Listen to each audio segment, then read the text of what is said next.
प्रशांत पवार, आप चर्चा भी सुन रहे हैं, मैं समझ सकता हूं कि आप बार बार यही कह रहे हैं कि 2-3 दिन तो आपको जाएंगे इस पूरे घटनाक्रम से बाहर निकलने के लिए और उसके बाद इस बारे में पूरी चर्चा होगी। लेकिन उसके साथ साथ ये भी बनती है बात, क्योंकि जिला परिषद के चुनाव भी यहां पर आ रहे हैं और ऐसे में आप और एनसीपी अरविंद तिवारी की पार्टी दोनों साथ में वहां पर चुनाव लड़ रहे हैं।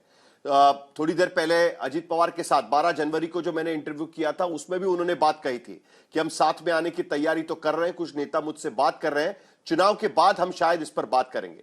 क्या आपको लगता है कि यह बात आगे जाएगी एक अंतिम इच्छा की तरह अजीत पवार की? ये बात तो 3 दिन के बाद में ये आगे जो भी होंगी वो होंगी, आज तो नहीं हो पाएंगी। ये मैं बहुत जड़ अंतःकरण से आपको बोल रहा हूँ। पॉलिटिकल बोलने में कुछ जाता नहीं है, स्टेटमेंट देने में भी कुछ ऐसा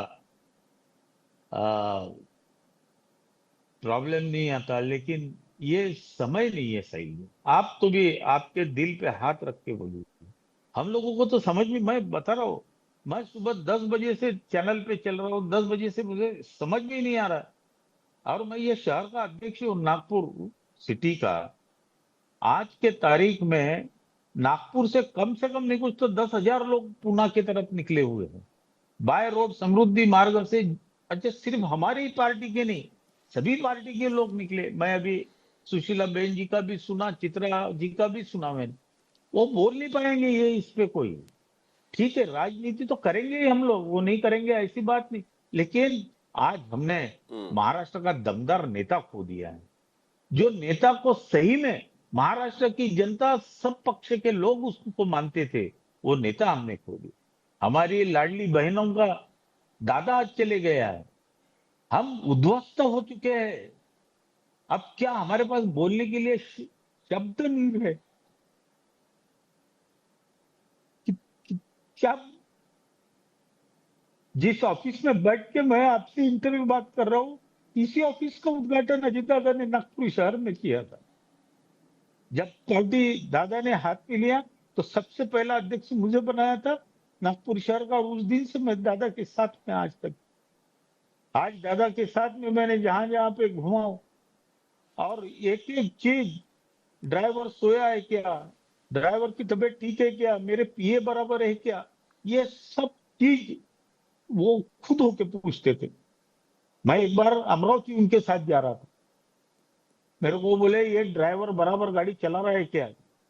उसको बोले तू गाड़ी बराबर चला, हम दोनों बात कर रहे हैं, ऐसा ना हो कि तू गाड़ी कैसी चलाएगा और हमें पता ही नहीं चलेगा गाड़ी का क्या हो गया क्या नहीं। ये इतनी बारीक नजर से दादा देखते थे, वो आदमी को पहचानना बहुत मुश्किल।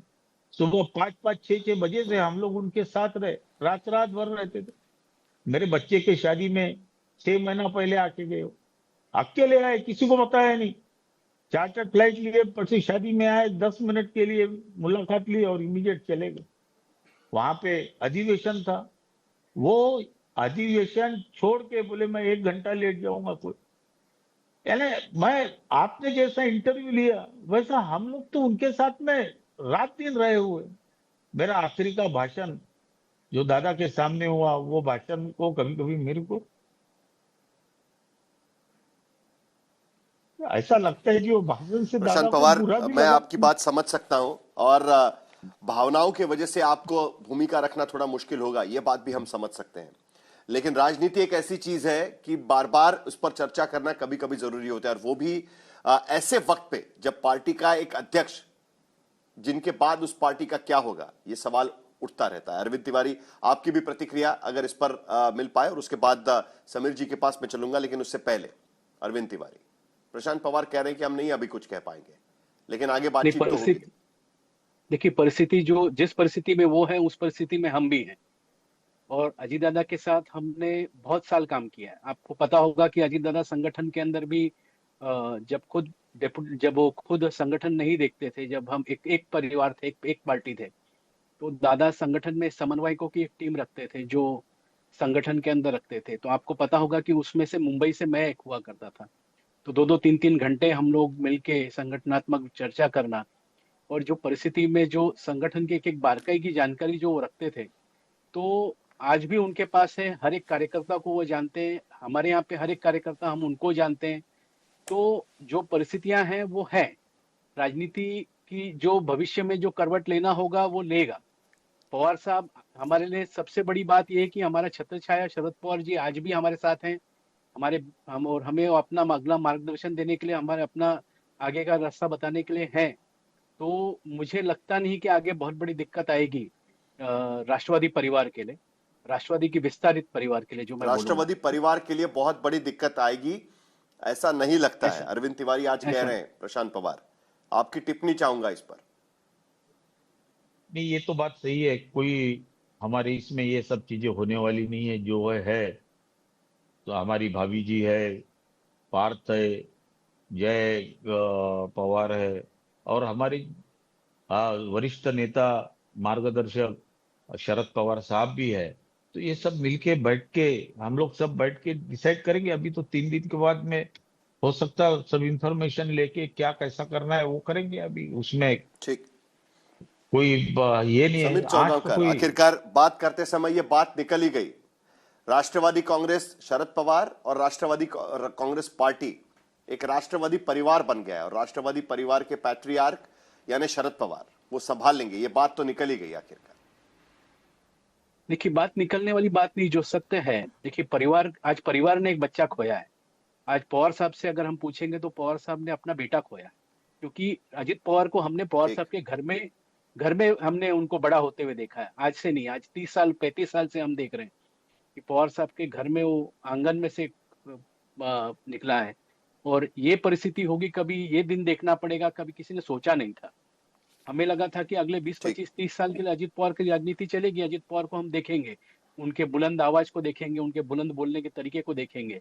इस तरह से वो चले जाएंगे ये बात अचानक, तो ठीक है। वो हमने कभी अजित पवार सोचा की नहीं। राजनीति अभी भी बाकी थी। 2029 के चुनाव के वक्त पे क्या स्थिति पैदा होती है आज कहना बड़ा मुश्किल है। अभी भी उनकी राजनीति बाकी थी, 5 बार उप मुख्यमंत्री बन चुके थे। इसीलिए समीर चौगांवकर, आखिर में आपसे ही जानना है जो बात मैंने अरविंद तिवारी को पूछी। राष्ट्रवादी कांग्रेस शरद पवार और राष्ट्रवादी कांग्रेस पार्टी अजित पवार गुट, ये होते हुए भी राष्ट्रवादी परिवार नाम की एक व्याख्या अभी थोड़ी देर पहले की गई।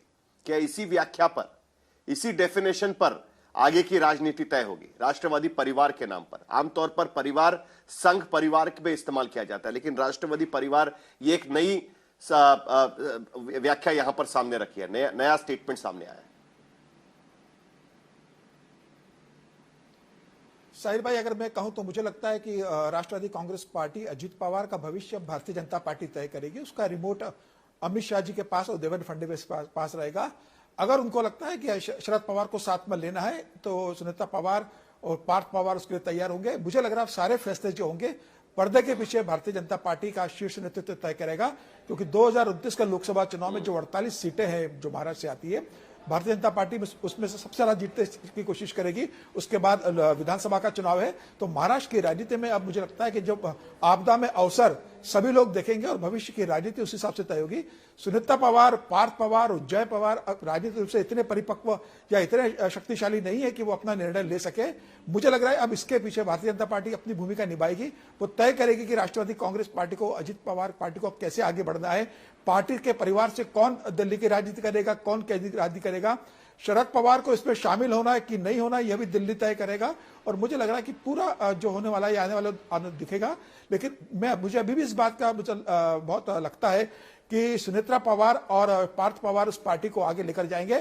प्रफुल्ल पटेल क्या करेंगे इस संदर्भ को लेकर, सुनील तटकरे क्या करेंगे, वो अपना भविष्य क्या देखते हैं। 2029 तक पार्टी में हिस्सेदार बनी रहेगी बीजेपी के साथ। 2029 में मुझे लगता है एक बड़ी टूट अजित पवार की राष्ट्रवादी कांग्रेस पार्टी में होगी, और विधायक और नेता अपना अपना भविष्य जहां सुरक्षित देखेंगे, जहां से उन्हें लगेगा कि वो चुनाव जीत सकते हैं, वहां जाएंगे। एक बड़ा वक्त टूटकर भारतीय जनता पार्टी के साथ जाएगा, एक छोटा सा वर्ग एकनाथ शिंदे के साथ, कांग्रेस के साथ चला जाएगा। मुझे लगता है कि बड़ी टूट 2029 के पहले अजित पवार की पार्टी में होगी।